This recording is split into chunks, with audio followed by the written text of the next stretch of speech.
డెన్మార్క్‌లోని Greenland తనకు కావాలంటున్నటువంటి Trump దానికోసం ఎంతకి తెగిస్తున్నాడో చూస్తున్నాం.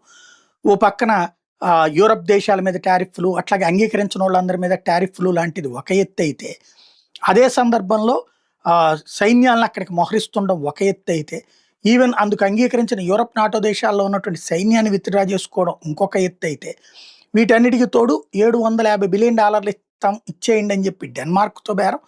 ఒక్కొక్క మనిషికి $8,00,000 చొప్పున డబ్బులిస్తాను నెలకి, $85,00,000 చొప్పున లంసమ్ అమౌంట్ ఇస్తానని చెప్పి 55,000 మంది ప్రజల్ని కొనడానికి ప్రయత్నిస్తున్న ఒక ఎత్తైతే, అక్కడోళ్ళందరూ తిరగబడుతున్నారు, తిరస్కరిస్తున్నారు.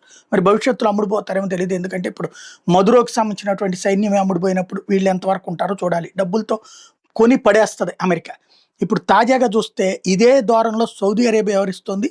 సోమాలిలాండ్ వ్యవహారంలో ఏదైతే ఇంతకుముందు దుబాయ్‌కి ఈళ్ళకి కూడా గొడవలు అదే కదా! దాన్ని $15 బిలియన్ పెట్టి కొంటానని చెప్పేసి అడిగిందట. దానికి అది కూడా ఏమని, అబ్రహాం అకార్డ్స్ అన్నటువంటి పేరుతో అడిగిందట. అయితే దుబాయ్ ఆల్రెడీ ఇలాంటి ప్రపోజల్ తెస్తే ఒప్పుకోలేదు మేము, మీకైనా ఒప్పుకోము అంటూ ఇప్పుడు ఏదైతే సోమాలిలాండ్ ప్రెసిడెంట్ ఓపెన్‌గా చెప్తున్నాడు, సౌదీ అరేబియా ఆఫర్‌ని వద్దన్నామని చెప్పేసి దుబాయ్‌కి కూడా మేము చెప్పాము, ఇలాంటి మేము అంగీకరించే ప్రసక్తి లేదు అన్నటువంటి పాయింట్ చెప్పుకొస్తున్నాడు. ఓవరాల్‌గా అబుదాబి సావరిన్ డెసిషన్ కిందన దీన్ని కొనలేరు ఎవరు కూడా అన్నటువంటి పాయింట్ చెప్పుకొస్తున్నారు.